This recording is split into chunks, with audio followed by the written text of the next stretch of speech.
For a district, for example, that can be one way of reducing the number of members of parliament, because the country is bleeding. We don't have money, but we have a bloated parliament of over 500 members of parliament. And the question has been, how do we reduce the cost of administration? Now, to us who have been in politics, have been advising that can we find a mechanism that can reduce parliament without necessarily causing any problem? And this has been, can we ensure that every district brings 2 members of parliament? Only. 1 woman and 1 man. But if a woman contests with men in a district and she wins the election, well and good. That is why Rwanda currently is leading in terms of women's representation in parliament. Globally, Rwanda is the best. They have over 60% representation of women. And for them, it was Parity that brought that. Every constituency, they have a man and a woman. So if a woman contests with men and she wins, well and good. And that's why they had to go beyond 60%.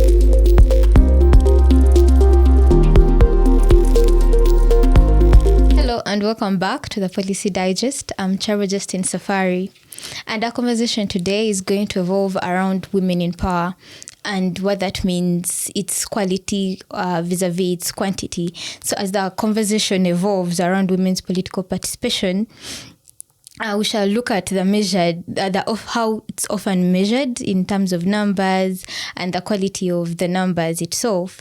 And today, to have this conversation, we are joined by Honorable, did I call you Honorable? Yes. Honorable Winnie Kiiza.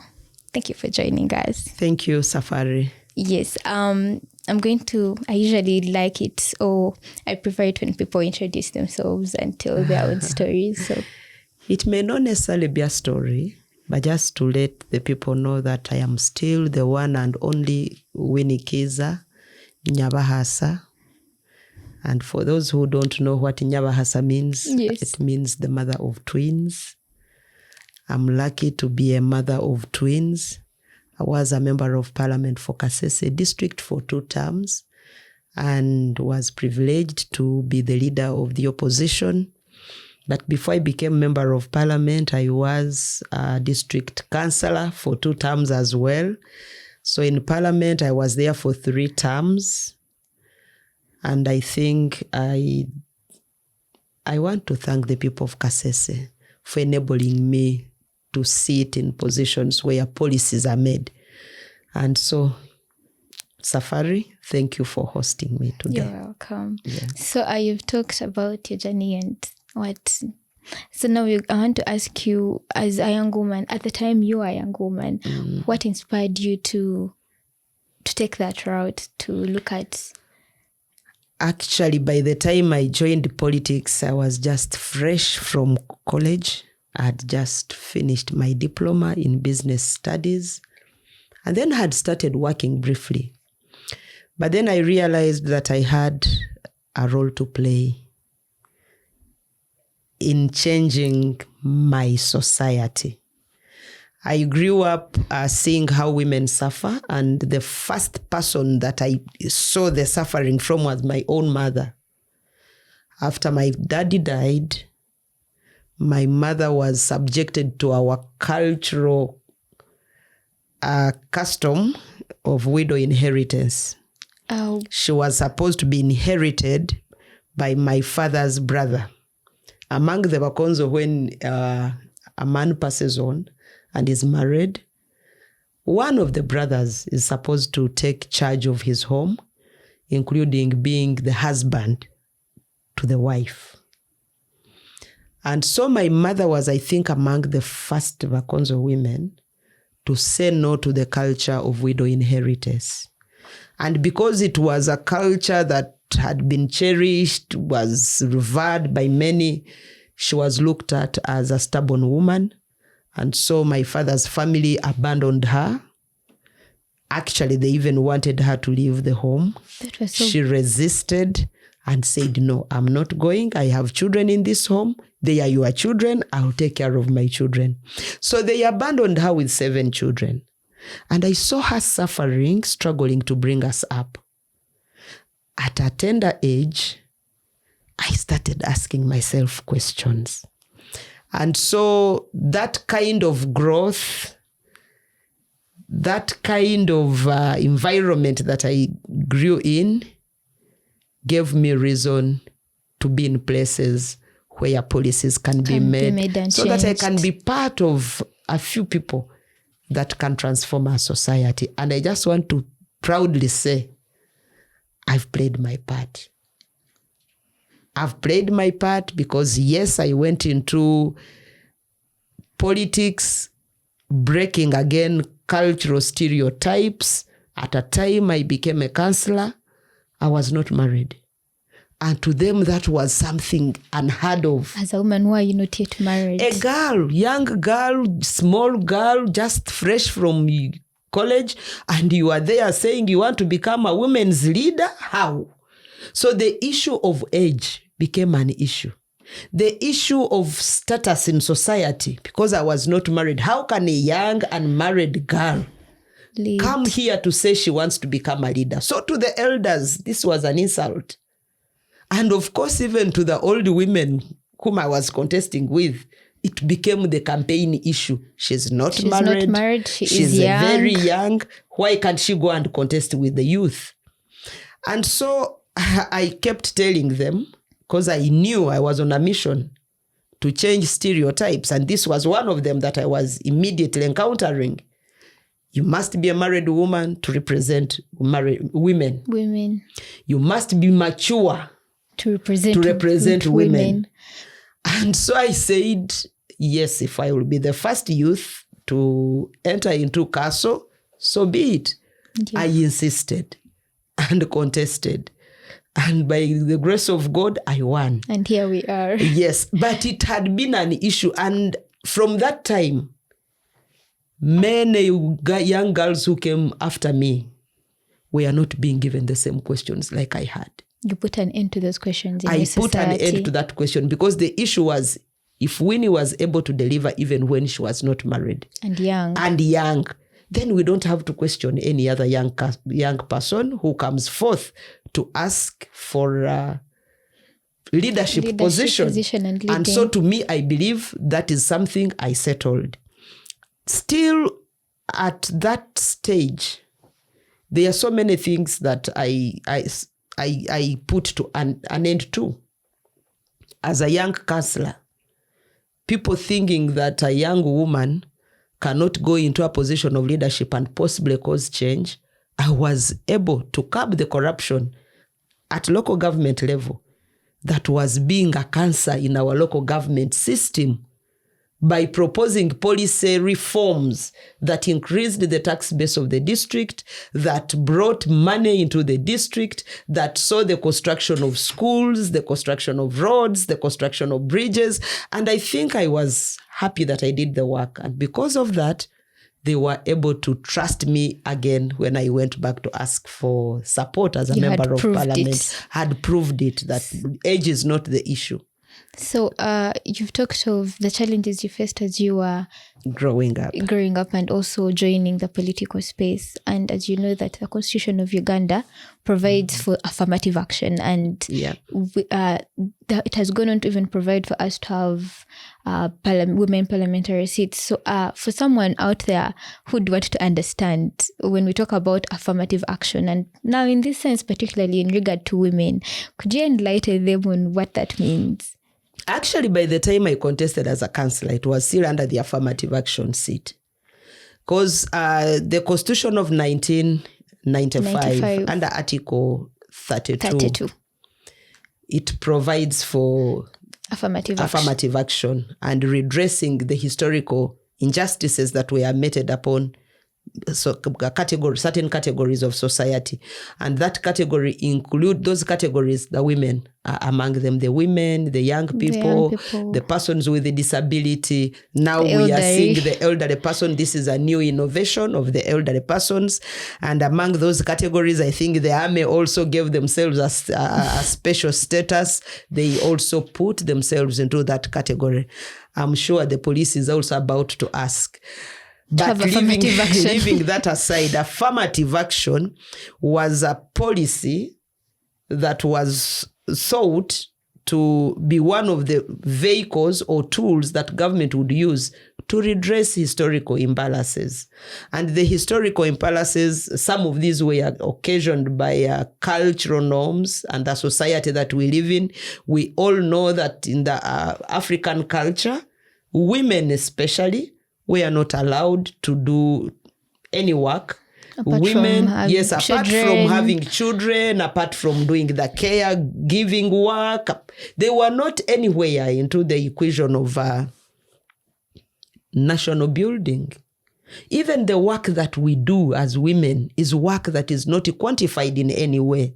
To the extent that you may be in that house, waking up every morning to do work, you are the one in charge of the meals, you are the one in charge of the children, you are doing the washing, you are doing the cleaning, everything. You are doing even the farming. But they can still tell you, you don't contribute to the well-being of that home. And that is what our husbands tell us. What do you do in this home? I toil every morning to bring food on your table. I toil every morning to bring money to pay school fees for the children. But they don't remember that by the time they leave, there is someone who has made their tea. There is someone who has taken care of those children. By the time you pay for you will pay the school fees, yes. But who is in charge of their uniform, their welfare, and ensuring that there is food, most especially for the women in the countryside who wake up every morning to even go to the farms to ensure that the whole family is satisfied. Some of these jobs are not quantified in terms of money and are not even captured in the national budget. So, given that, many women would not go to school. And of course, being in public spaces required some sort of academic qualifications. So the affirmative action was meant to address that. That even when we know that women are not as blessed as men in terms of our societal norms, they are not equally believed in. Of course, patriarchy at work. We need to create some space that makes them reach the tables where decisions are made. And that is what they called affirmative action, creating a special purpose vehicle that will deliver women to positions of influence so that they can be part and parcel of decision making. That's what they called affirmative action. To us, the mothers in homes, we also do have some affirmative action programs for our young people. When you are serving meals at home, you have very small kids who may not necessarily eat at the same pace with the others. You may keep some little food so that when they eat as a group, you can still have some meal given to the other ones who do not eat at the same rate. Or you may choose to first feed this young one. After feeding the young one, then the others can come to eat. So in a way, that is affirmative action. Having a special purpose vehicle that will deliver someone that you think is not of the same energy like the other person. And that is what the affirmative action was meant to do. And when it was starting, it started with giving the girls who are going to university a 1.5 point, so that we can have as many of the young girls going to university, most especially public universities, as many of them as the boys, to enable young girls also to be in places where policies are made and to be in positions of influence. should they need someone who has a degree? A degree. Yeah. Thank you very much. I think you've elaborated it very well for any person who didn't really fully understand what affirmative action is. But there's been conversations around at what point should affirmative action come to a stop, in the sense of how would we measure it? Have we achieved it or have we not achieved it? You know, we have been under the affirmative action for only 30 years. 30 years redressing a historical injustice that has been for decades. Very many decades. Many years. It's not easy. And so the Constitution itself provided for reviewing the policies that we do within the Constitution to see whether they still stand the test of time, whether they are still viable, including even the multi-party system, whether it is still a necessary item that we need to deal with. I mean, even the affirmative action program is one of those policies. In the meantime, I would say that we are not yet there. So we can't say we review something that we have not yet achieved 100%. As for now, at parliamentary level, we only have 34% of female members of parliament. Can you imagine that we have around 7% of district chairpersons within the whole country? Because people still believe that when you talk about a chairperson, you are meaning a man. You can even imagine at presidential level, people still believe that a woman who shows up to become to contest for the presidency is a joker, because to them they believe that to be a president you must be a man. So while such stereotypes still exist amongst our population, while we still have some people who cannot even comprehend having affirmative action for people who have been marginalized since the creation, we don't have to say affirmative action should come to an end. In fact, when we say we should bring it to an end, we are speaking the language of the patriarchy. Because it's the patriarchy now who thinks when these women are empowered, they will become a problem. So we should find a way of putting their empowerment to a halt, and we keep bringing in new people. Because nobody has asked that men who have overstayed in those positions should also stop, and then they bring in new ones. What we can only say is that possibly, if we talk about term limits, then we talk about term limits for everyone. Either the presidency, the members of parliament, that if you are lucky, they give you 2 terms, then relax, and other people come on board. But if we say only women, because it is affirmative action, then we would be again marginalizing. Yes. So you've talked that particular category. Thank you. You've talked of term limits, and I'm going to ask you a question in regard to women who get the opportunity to have the MP parliamentary seats, and how long do you think someone should stay in that seat, looking at the fact that they are younger girls who would maybe also have to be empowered? Because we look at it from the sense of us women, to empower as many women as possible, it would require to have as many women be able to access the opportunity to sit on the table of making the parliament. It's very important for women to get into positions of influence, but it's not only at parliamentary level that you can cause things to happen. In fact, young women are also invited to join in the corporate world where they can be CEOs. That is also some level of empowerment. They can also come in as district councillors. The only problem is that many of the young people who are growing up, they are all growing up watching parliamentarians, and they want all to be in parliament. But 2 things. The first one is very important that you get mentored to appreciate the work ahead of you. And it doesn't hurt to take baby steps. I've told you I started as a district councillor. So we should take baby steps. And by the time I started as a district councillor, I was a diploma holder. And yet, there is no qualification for a counselor. So I was in that council with the people who did not even go to school. And for me, it was just an opportunity for me to serve.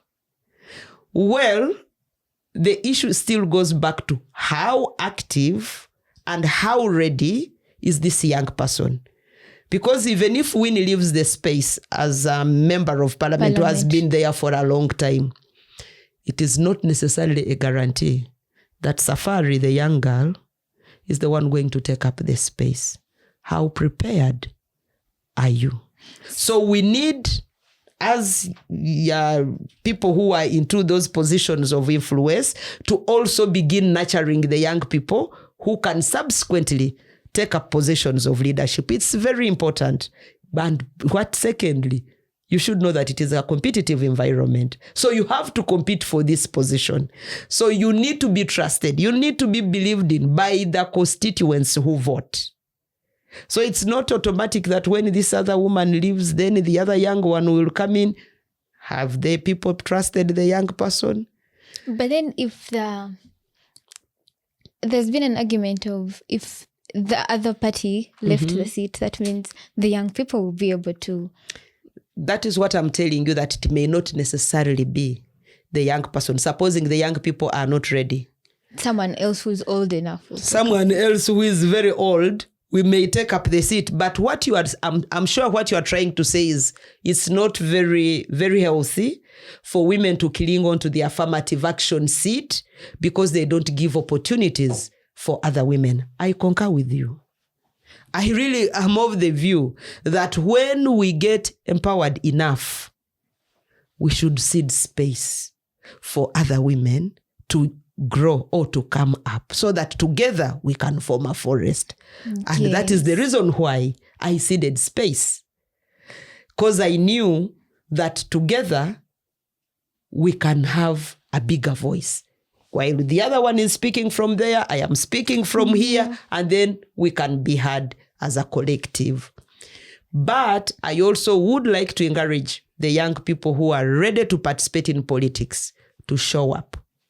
Participate in different ways, because you can participate in many ways. You may not necessarily participate as a politician. But you can come in as a mobilizer. You come in as a person who will protect the votes. You can even go there and work as an electoral official. You can even go there and be an agent of the candidate. In all those processes, you are participating in politics. You can be a voter. So someone will ask that you are now telling the others to be voters and agents, and at what time will they be? Leaders. I can tell you that at all those stages, you're leading. You are leading. Because even those who are voted, they will look out for people who have qualities of leadership to act as their campaign agents, to act as their vote protection agents, to act as their voters as well. Because even with voters, we need people who have the leadership capability. There is a lot that happens at a polling station. Yes, you're right. So we've talked about politics and time limits in regard to women parliamentary seats. Affirmative action has come in, and I believe Ugandans have really taken it up, especially in the political space.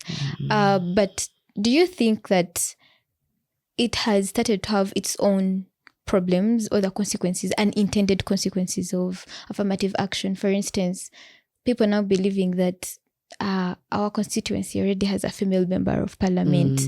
Why should it be a woman at the same time who is also going to run for the full MP seat? That's why I don't know. Yes, affirmative action, we have gains that we have gotten out of that affirmative action.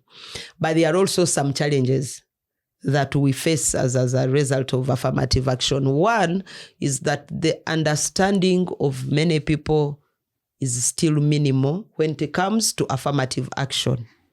They do believe that since women have their own seats, and like I said at the beginning, that is how they kept telling me, why don't you go to the seat of the youth? Because you are a youth, you are not supposed to be here. You can imagine women who are under affirmative action also telling me that I'm not fit to be there. I go to the youth. This same thing happens when a woman shows up to go and contest as district chairperson. They will tell her that seat is for the men. When she goes to contest as a directly elected member of parliament, they will tell her that seat is for the men. So the problems that affirmative action has brought for us is that we are even segregated in positions where we actually are supposed to contest by right. The ones that affirmative action is trying to make us go to. It is not that, no, the ones where we are supposed to contest as of right, because that directly elected member of parliament is a seat for everyone. Not for men. Not only for men. And people don't comprehend that even a woman can come to that seat. Very few of them do. Like in the whole country, last year we had only 16 members of parliament who had last parliament. This one that is ending. Fully directly who had come in as fully elected members of parliament. You can imagine out of 335 seats, only 16. So what does that say about our political space in regard to women, and how can we change that? That means many people still have the feeling that a woman's seat is for women, and so women are not supposed to go for men's seat. And yet many women have really showed up to take up these spaces to show that where a man can perform, even a woman can. And we continue to use this opportunity to tell the world that direct elected members of parliament can be males and females. And in fact, some of us are even advocating for 50-50 gender parity. That every constituency we have one man, one woman. When we look at the number of people who are in parliament. I mean that when you say 50-50 and you say one member of parliament that is a woman, that is a man. Yes, like for example, enlighten us more on that. For a district, for example, that can be one way of reducing the number of members of parliament, because the country is bleeding. We don't have money, but we have a bloated parliament of over 500 members of parliament. And the question has been, how do we reduce the cost of administration? Now, to us who have been in politics, have been advising that can we find a mechanism that can reduce parliament without necessarily causing any problem? And this has been, can we ensure that every district brings 2 members of parliament? Only. One woman and one man. But if a woman contests with men in a district and she wins the election, well and good. That is why Rwanda currently is leading in terms of women's representation in parliament. Globally, Rwanda is the best. They have over 60% representation of women. And for them, it was Parity that brought that. Every constituency, they have a man and a woman. So if a woman contests with men and she wins, well and good. And that's why they had to go beyond 60%. So even here, if we said every district 2 people, a man and a woman, we have 146 districts, including cities. You can see that we shall reduce the number of members of parliament drastically without necessarily causing any disturbances. And I'm sure, together with the local leaders, these 2 members of parliament can serve the district. Thank you. I thank you very much for watching. We're going to take a short break and we shall be right back. You are listening to the Policy Digest, a Center for Policy Analysis podcast that explores how African societies are governed and how people and their leaders are shaping the future of their communities. Welcome back from the short break. And as we took our break, you had talked of Parity and how what Rwanda has done different. Could you enlighten us more on that? Yeah, what Rwanda has done different, and by the way, Uganda is the one country that started the affirmative action program. Rwanda copied from Uganda. And now for us in our constitution, it provided for the 30% representation of women. And because of the 30% representation of women, it then created a seat for the district MP and a seat for the sub-county councillors. But at council level, you find that a woman councillor is taking like 2 or 3 sub-counties, while a male councillor is taking, every sub-county has one male councillor. When I'm talking about a sub-county, when you go to city level, it is a division councillor. So at parliamentary level, I always want to give examples of Kasese district where I represented parliament for 15 years. In the district, I had 43 sub-counties with 5 constituencies. So for me as Winnie, I was moving I was voted for in all the 5 constituencies. While my male counterparts were voted for in only their smaller geographical areas of the constituencies. Now, the affirmative action is a tool that assumes that I'm weaker. Something should be done for me to ensure that I also get there. But you realize that I'm being given a bigger load than the ones who are purportedly thought of to be stronger and ready to lead. So this person whom you're looking at as one who has been marginalized, has been suppressed, and is looked at as weaker, you again give a bigger load. Now you were asking about the gender parity. Yes. Other nations, now Rwanda, have gone to an extent of saying no. All human beings are equal. Where there is need for representation, we just have to say we shall have one woman and one man. But also the seat of the men is left for women to still compete. So, we can have women even if if we said for Kampala we have one woman and one man. But also the seat of men, women are free to compete for it. You are free to participate in the race of men, and if the voters trust you, they will equally trust you and vote for you. So you may end up having a district that has two women MPs as representatives. So your idea is that instead of having so many broken down broken down constituencies, now for the case of Uganda, many Ugandans have been talking about to have a huge parliament that is taking too much. I think we need to cut parliament. The only policy that can cut that parliament, to me, is the gender parity policy and having it operate at district level.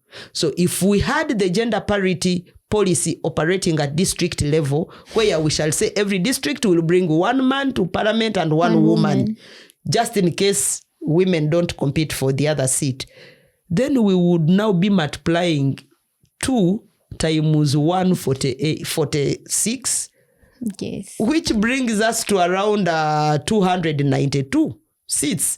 And we shall have cut our parliament from the 529. We shall divide it by 2. We shall actually divide it by 2, almost. And we shall be ready to go. I'm very sure that if we do that, we can save some money to work on our hospitals, to improve agriculture, and also to build some schools. And also improve gender equality. And then we bridge the gender gap. The McKinsey Global Institute report revealed that bridging the gender gap would increase the global GDP by $28 trillion, while non-bridging of the gender gap causes global loss of $95 billion every day. Every year, not every day, every year. And so if we were able to advocate for gender parity, then we would be in a position to improve our socio-economic standing as a country and deliver equal opportunities for all, as we also address the issue of social development. So really, as we are into the Women's Month, and by the way, I would like to wish everyone listening to us a happy Women's Month. The month of March that was put aside to celebrate the achievements that women have made, to celebrate our gains, but also to take stock of what we haven't done right so that we can be able to make other steps to redress those issues that we have not made right. And I think this podcast is actually taking us there to see where haven't we done right and where have we not done right. So you've talked of the achievements that women have made and what we need to do right. So as women, we are very proud of what women did, like previous women have done for us. And as young women, we look onto that. What do you think women who have come before us in positions of power would have done right or would have done better? And what do you think as young women can do better to correct the mistakes that you think may have been made? I think the women who have come before us have played their part. Because let's give an example, or let's assume that women did not fight for the affirmative action program. Some of us wouldn't be here, possibly.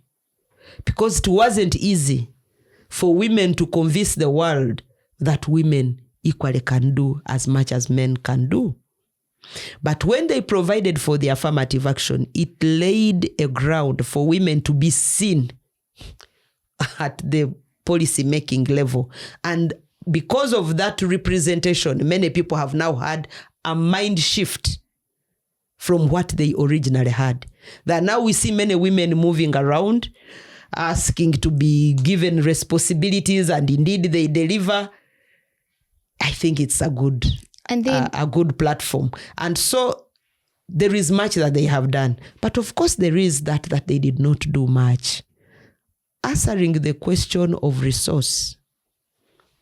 Many women lack the finances to enable them get into these positions of influence, most especially the political level. And I think this is not only a problem of the women who were ahead of us. It is a problem of policy. It is still a problem of mindset, which everybody is still struggling to correct, including you now, the young people. The young people should work hard to ensure that the situation that our mothers and grandmothers were in does not remain the same. That we shall have enough networks. Now at least the young people have enough networks using social media, at least using your OGs and OBs. You have social capital, which the women who were ahead of you did not have. Many of those women who have broken barriers have done it so that the young ones can have a platform, can have a leveled ground. And there is still a lot that needs to be done. And to me, I still say it is not yet Uhuru. We still have a lot of work to do to ensure that the ground is leveled for all of us to act at an equal footing, that young people will maybe find a ground that is even leveled for them to participate in positions of leadership without being judged because of their age and status in society, that they will have enough resources to run their political campaigns, because that is one of the other issues that still hold us back. We have not been able to set free from patriarchy. We are still bound by patriarchal norms and cultural and traditional settings that make it hard for women to break through. So you've talked of the barriers that we still have as women. When we're making these policies, what is that thing, or what is that one thing that we always, people in positions of power, of course, always ignore in terms of, let's say they've put for us affirmative action for these parliamentary seats. what is that one thing that they keep forgetting that is in the reality? Like the way you've said that the seats are there, but then we still have these barriers that are ahead of us. Yeah, like there is the areas that women are more into. Like, for example, in agriculture. Many of our women are into agriculture. But how are the prices of agriculture products so that women can have money into their pockets? Who owns land so that women can also go into farming and then they have their own money and break the economic barrier? Who still makes the biggest the decisions in the home? Who determines who should go to school?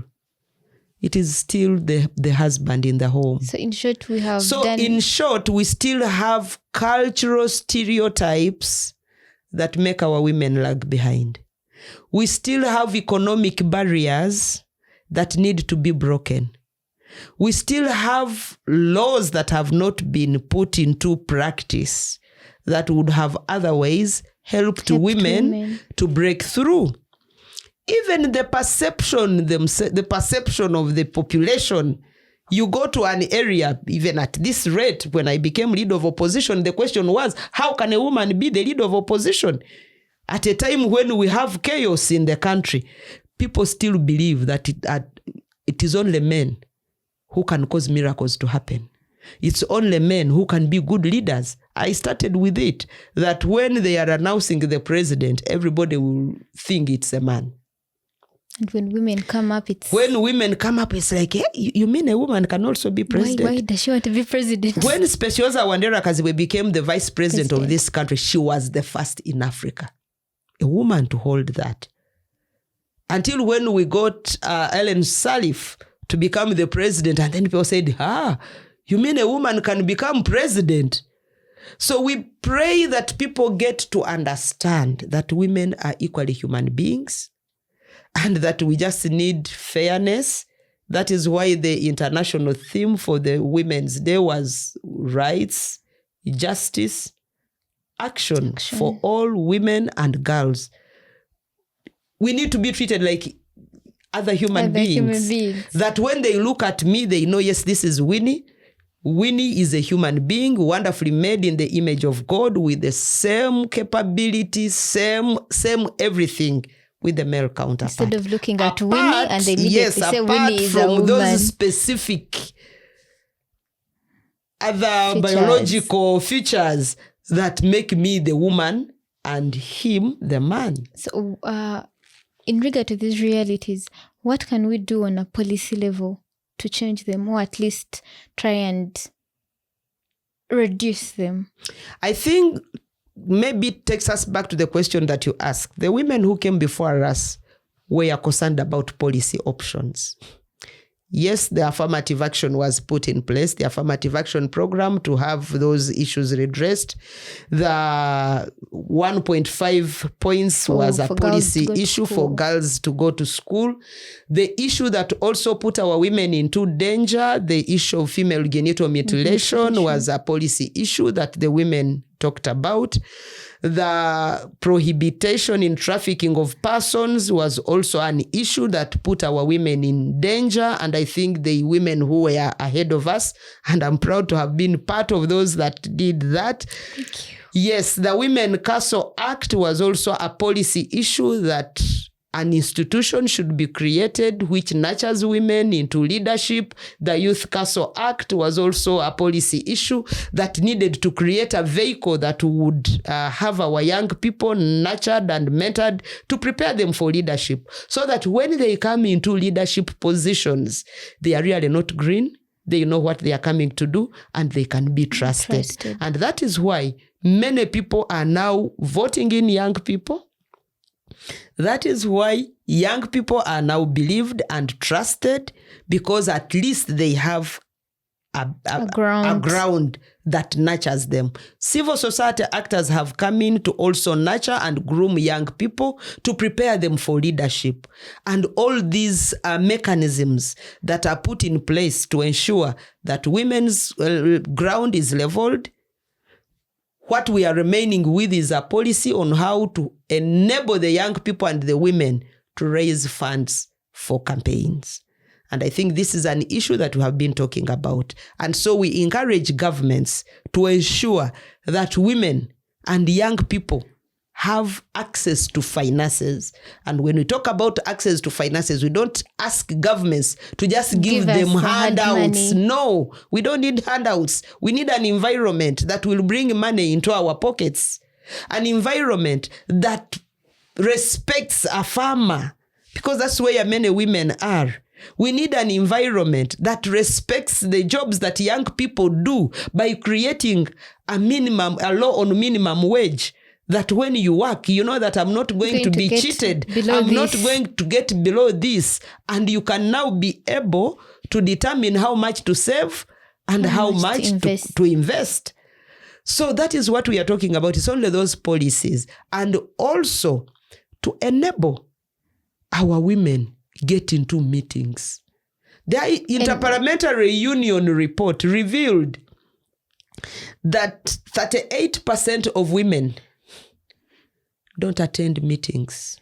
By meetings, yes, serious meetings where, like, even if you went to parliament and you calculated the number of times women have attended the parliamentary sessions. What do you think causes that? What causes it is because many women are involved into caregiving.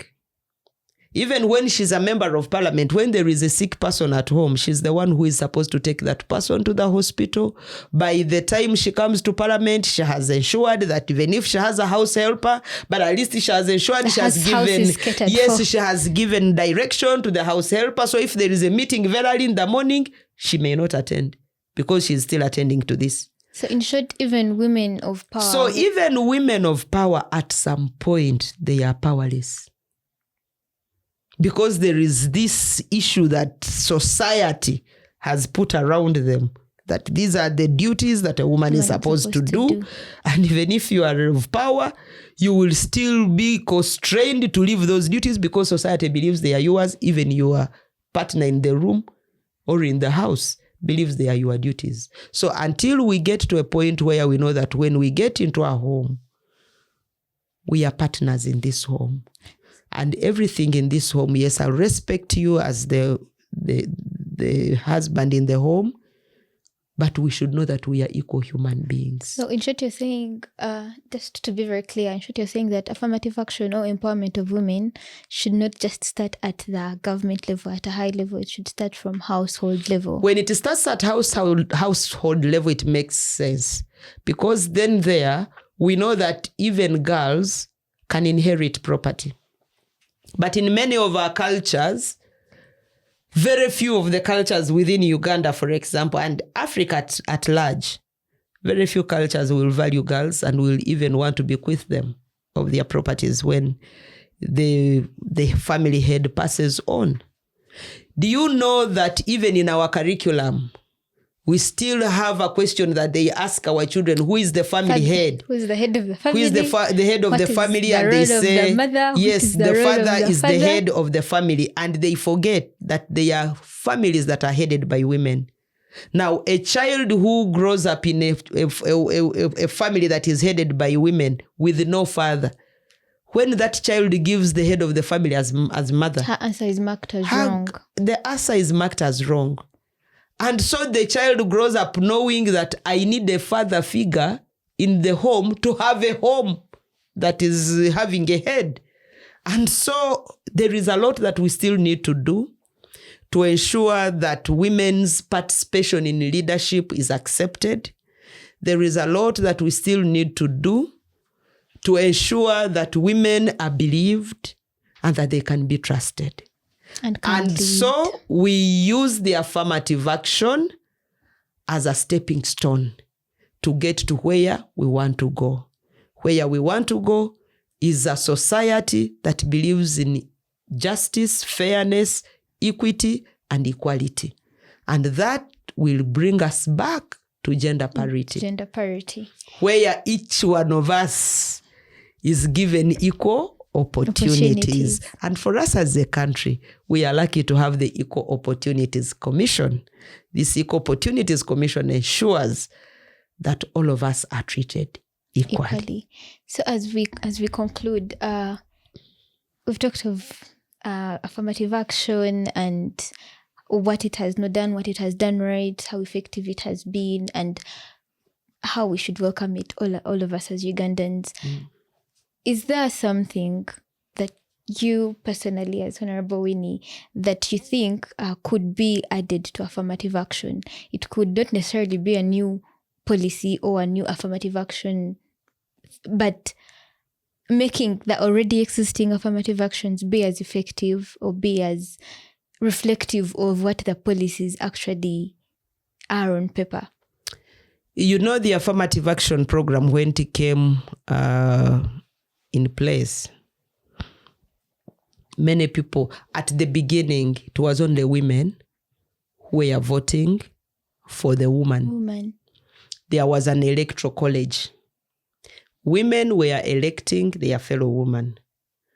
I think at that time, the women members of parliament were more accountable to the fellow women than they are now. But currently, even when it is affirmative action, a woman is subjected to adult suffrage. Everybody votes for the woman. And yet, the woman ceases to now account to the women because she's voted for by the youth, she's voted for by the men, she's voted for by the elderly, she's voted for by everyone. While I believe in adult suffrage, I think the women's seat, for it to be a seat for women, so that women can know that we are preoccupied with women issues. All the women who are of voting age should be the ones to vote for the woman. Not everyone voting for the woman MP. Not everyone to vote for a woman MP. So because after all, we have the constituency MPs who can be for everybody. So do you believe that when women get into parliament, especially the women MPs, they tend to forget that they have come particularly under an affirmative action seat? Because they are voted for everyone, then majority of them think, even when I'm under the affirmative action seat, I don't have to concentrate on only women issues because even the youth voted for me, the men voted for me, the elderly voted for me. But they forget that they are under an affirmative action seat, a seat that is supposed to be for women. And therefore, their principal or cardinal role is to ensure that they speak for the issues under the advocate of women, in addition to the many issues. But I mean, the issues that affect women are issues that affect everyone. Though there are those specific issues that affect women differently from how they affect men. So these women representatives should be in position to look out for those issues that affect women differently from men. I also know that they are constrained because some of them have been funded by the men. So they sometimes they have to answer to the needs of the funders. I talked about access to resources. You know how hard it is these days. For someone to become a member of parliament. They have to spend a lot, which money majority of the women don't have it. So sometimes they go out to relatives, maybe businessmen or men who are influential in their political parties to support them. And at the end of it all, you find that many of their discussions, many of the policies that they will run for are policies generated to service the interests of those men that have funded them. And so women get lost in the middle there. We need to find a special purpose vehicle that can fund our women so that they can answer to women. A special purpose vehicle that can bring in resources for women for purposes of running for politics. But I also know that another special purpose vehicle that can make women accountable to women is the gender parity. Thank you very much. Thank you very much for watching. This was the Policy Digest. Find it on all our social media platforms.